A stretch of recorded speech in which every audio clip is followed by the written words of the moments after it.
Poly players and coach.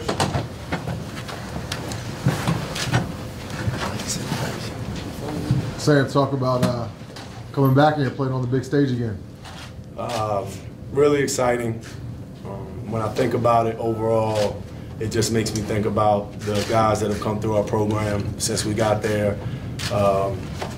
Unfortunately, the season ended today, but got to see John Crosby in the stands today, Jordan Jones, some of the guys that got our program to this point, and then, you know, I'm still with the same guys as far as the coaches as well. It just makes me think about the group and the kind of work that we put in to get this thing rolling, and, you know, and then, you know, how cool it is to have the group of guys I have to my right and their teammates to work with every day to get here. It's just, you know, what I said when we got off the bus is that I expected to be here this year when I looked at our team, but it doesn't mean I take 1 second of being here for granted. I'm really appreciative to have our team on the stage. Sam, talk just a little bit about really taking charge early and then the contribution you got from a special game from Demetrius today. So yeah, Demetrius broke Poly's all-time scoring record today. I don't know if you guys heard that. So that was really exciting. But you know, I just thought, all right, if you know, if you're reporting on this game and you don't talk about the defense that Cleveland Horton played today, I don't think you watched the same game that I did. So he was just unbelievable on their best player all game long. And he's been that way for us all year long. So that kind of senior leadership, Justin got it going with a dunk early, and he just, you know, crazy rim protection and rebounding. You know, it was great to step up early and have our guys establish a nice early lead. We're definitely happy about the start.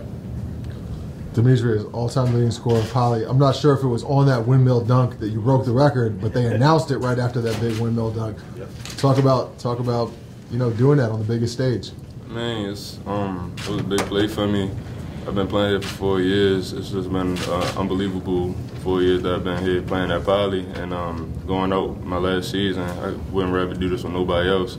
I got a young guy. They gonna hold it down once I'm gone, and I'm going out. I'm trying to go out with a ring with my 2 seniors that's with me. So I mean, breaking the record, it was a lot to me, but it doesn't mean nothing if I don't end the season with a ring. Whose record was that? John McLean, class of '95. I was a freshman there when he broke it. He was unreal. What do you know what his total points is right now?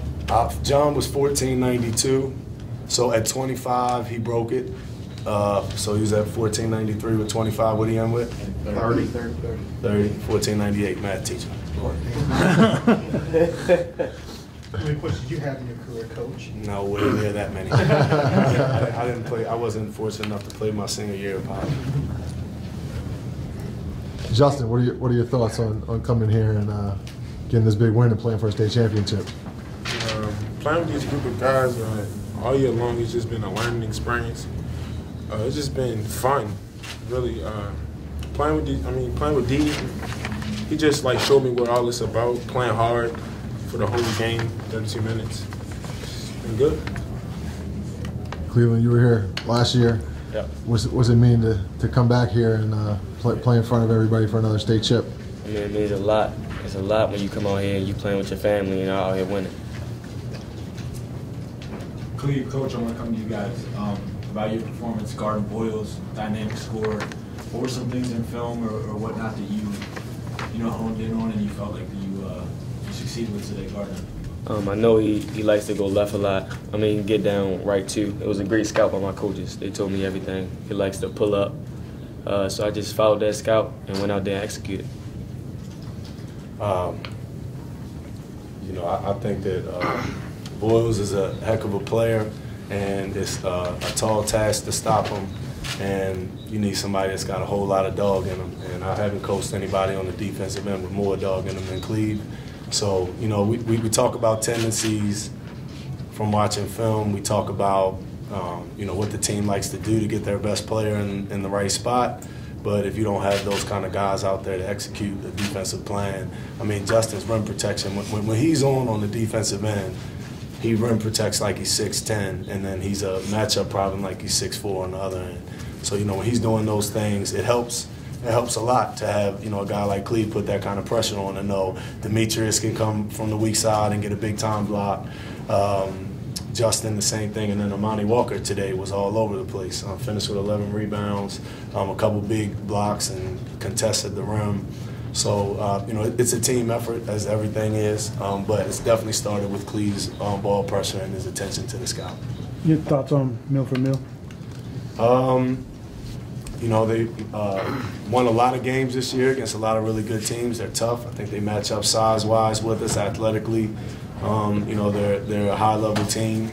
I know that they were undefeated in the county. I guess I can't call them the county champs, but they were undefeated in the county, so that made them the most dangerous team in our view. So we know we got a real tough game on our hands. So we'll lock into them specifically, which is going to be really important. But a big part of playing against Mill for Mill Saturday is we're a battle-tested team, and whatever way the game seems to be going, early or whatever, I got confidence that these guys will give everything they got the whole way.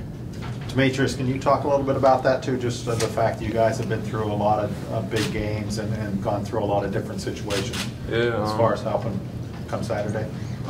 We play the schedule that we do for a reason. So we playing the best basketball that we can at the end of the season. We took a couple early losses, but it was all for a reason. It was the regional championship. We was down 9, and we came back and we won it. And our back was against the wall. So this team we built for anything. So we just a battle-tested team. We ready for the challenge. Coach, you're the defending champions, probably one of the toughest schedules, I guess, in the tournament. How do you feel about learning that you're a 3 seed coming into this tournament? As D just said, what we do is not by mistake. We were playing one of the toughest schedules in the state when we didn't have, quote unquote, some of the top guys. But our philosophy as a program has been that we want to represent public school by competing within and outside of it. Who we are as a team, that we have a historic academic institution that we represent, and we're from Baltimore City, where basketball is a big part of our culture, and we want to push the envelope in terms of who we are as a program. So that kind of schedule, the 3 seed meant nothing to us. What it meant is what we really, and it's easy to say now because we won a couple of those close games, and we could have easily lost a couple of our games on the road, but we enjoyed going to Potomac and playing in that hostile environment in PG County, and it was a great Maryland high school basketball atmosphere. And then 4 days later to see a totally different type of great Maryland high school basketball atmosphere at Great Mills. It's been a fun journey, and then here at Xfinity, this dreams come true for me as a coach. I love it. The 3 seed just meant we get to travel. Demetrius, just talk about what this will mean for your legacy, winning a second state championship. It just mean a lot. It mean a lot because out of however long the school been around, it hasn't happened until last year winning a state championship in any sport. So to get one of the second ones that's put up on the wall, it means a lot for the school's history, for all my coaches and teammates. So all our names up there, not just mine. So it's just big for all of us. It means a lot. Who's paying for crab cake? Well, we have so really we really do have a support system. Even getting in the building today, everybody's like, oh no, they can't get in, they can't. We have a lot of managers. We have a team nutritionist who's a head chef at a really good restaurant, Expectation, out in Owens Mills, and he's a Poly alum. I went to school with him, and he's gonna hook him up with some crab cake Saturday. So the bill will be covered. We don't have to worry about it. Yeah.